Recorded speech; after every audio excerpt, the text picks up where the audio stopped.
O próximo princípio importante é o princípio de Pascal, que é o princípio utilizado em prensas hidráulicas, que a gente utiliza para ampliar forças. Imagine o seguinte, eu tenho um sistema de prensa hidráulica, que é constituído por dois êmbolos, aqui com uma certa área, e vai conectar num outro, que eu posso variar esta área, de tal maneira que eu vou supor que a área ficou 4 vezes maior. Do lado de cá, eu vou colocar aqui um êmbolo, e sobre este êmbolo eu vou colocar uma certa força. Essa força vai ser representada pelo peso que eu vou adicionar aqui em cima. Vamos imaginar que aqui em cima eu vou adicionar algo que tem o equivalente a 4 kg. Então aqui eu coloquei um bloco, esse bloco tem massa de 4 kg, indicando que sobre este êmbolo vai estar agindo uma força de 4 kg força ou de aproximadamente 40 newtons.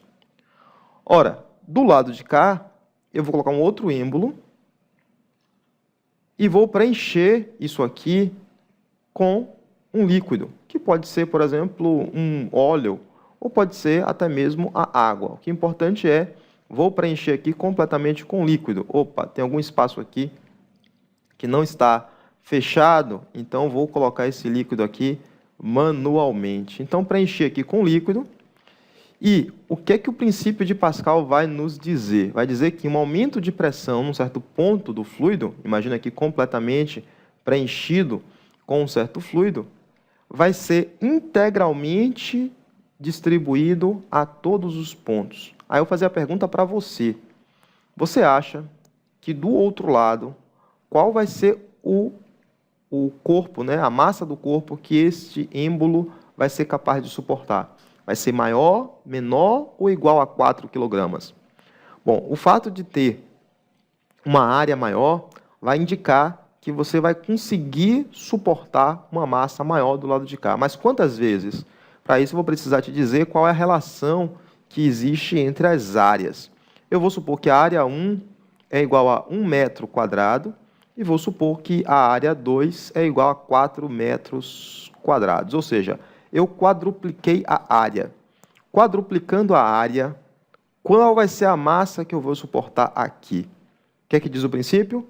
Um aumento de pressão no ponto 1 é distribuído igualmente a todos os pontos. Então, se aqui é o ponto 1 e eu provoquei um aumento de pressão, do lado de cá, no ponto 2, este aumento de pressão vai ser distribuído igualmente a todos os pontos.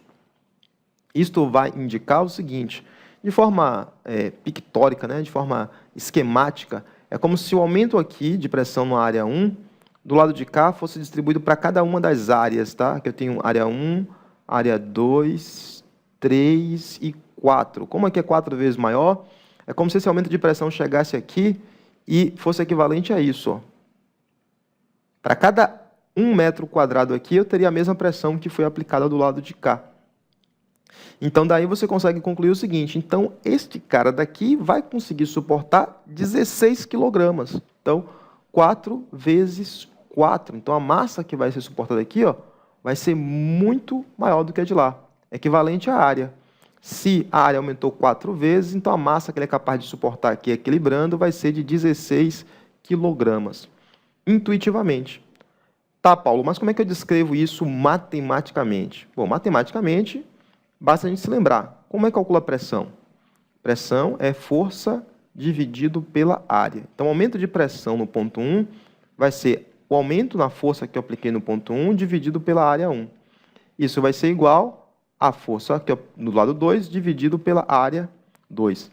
Neste caso, a força agindo sobre a área 1 e a força agindo sobre a área 2, se está em equilíbrio, vai equivaler ao peso deste bloco e ao peso deste bloco. Então, a força aqui, neste caso, eu posso substituir pelo peso, e peso é massa vezes gravidade. Então, eu posso substituir que a força 1 vai ser o peso 1, vai ser a massa 1 vezes a gravidade, dividido pela área 1. Vai ser igual a força 2, que é igual a massa 2, vezes a gravidade, dividido pela área 2. Observe que a gravidade aparece nos dois termos, então eu posso simplificar aqui pela gravidade e aqui também. E aí posso substituir, né? Essa expressão daqui já indica para a gente o que é o princípio de Pascal, que você deve indicar em todos os casos, e eu posso aplicar para esta situação específica qual seria a massa que a gente fez ali de forma intuitiva.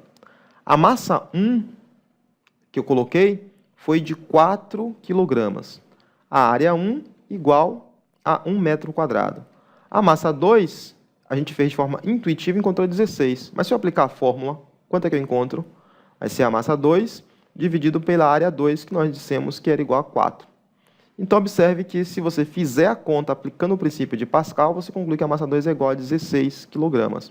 Ou seja, a sua intuição, nesse caso, confere com o conceito físico, confere com a matemática. 16 kg. Consigo suportar 4 vezes mais força do outro lado, representada aqui por esta massa 4 vezes maior.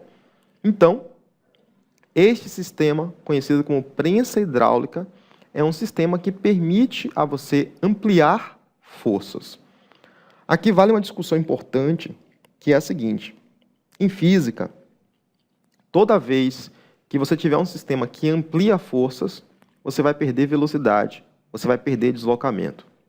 Como assim, Paulo? Como assim perder velocidade ou perder deslocamento? Acompanhe comigo.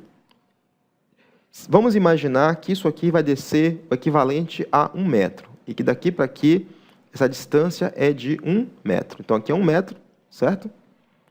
E vamos imaginar que você vai empurrar isso aí, de modo que isso aqui vai descer, vai vir para esse nível de cá. Essa região do espaço já tem esse volume aqui, ó. Quando vier para o lado de cá, tem que ocupar o mesmo volume. Então, isso aqui vai subir. Mas ele vai subir quanto? Ele vai subir de tal maneira que, se o fluido é incompressível, este volume vai ser distribuído aqui. Como esta região tem uma área que é 4 vezes maior, então, para ocupar o mesmo volume, é necessário que essa altura seja menor. Menor quanto? Essa altura vai ser 4 vezes menor. Se esse cara aqui descer 1 metro, esse cara daqui só vai subir 1 metro dividido por 4. 1/4 de metro, ou seja, 0,25 metros. Então, de fato, eu ampliei a força, mas eu perdi. Perdi em quê? Perdi em velocidade no aumento do lado de cá, ou eu perdi na distância percorrida. Então, observe que isso é comum em todo sistema que você tentar obter vantagem mecânica. Você consegue levantar um carro utilizando um macaco mecânico, mas você precisa movimentar muitas vezes para conseguir fazer o carro subir 5 centímetros. Então, qualquer sistema que amplie força vai provocar uma redução na velocidade ou uma redução na distância percorrida. Uma outra forma de interpretar isso aqui é através do princípio de conservação da energia. Um sistema não pode ampliar força e ter um ganho de energia. Se você for calcular o trabalho realizado pela força nesse deslocamento aqui, trabalho é igual a força vezes distância, se a força for constante. Não é isso? Beleza. Se você aplicar a expressão calcula o trabalho aqui, vai ser a força que age aqui, multiplicado por essa distância. A força será equivalente a 40 newtons, né? Sendo um movimento constante, esta força teria o valor do peso, 40 vezes 1.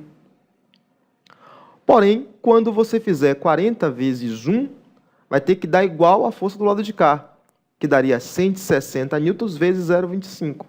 E se você fizer essa conta, 160 vezes 0,25 é a mesma coisa que 160 por 4. Vai dar 40 também. Calculando o trabalho nesse deslocamento e o trabalho nesse deslocamento, vai dar o mesmo valor, indicando assim que é também uma consequência do princípio de conservação da energia. Então, esse é o meu pedido que eu faço para vocês. Quando estiver estudando física, imagine a situação prática. Imagine a relação com outros conteúdos que a gente estudou.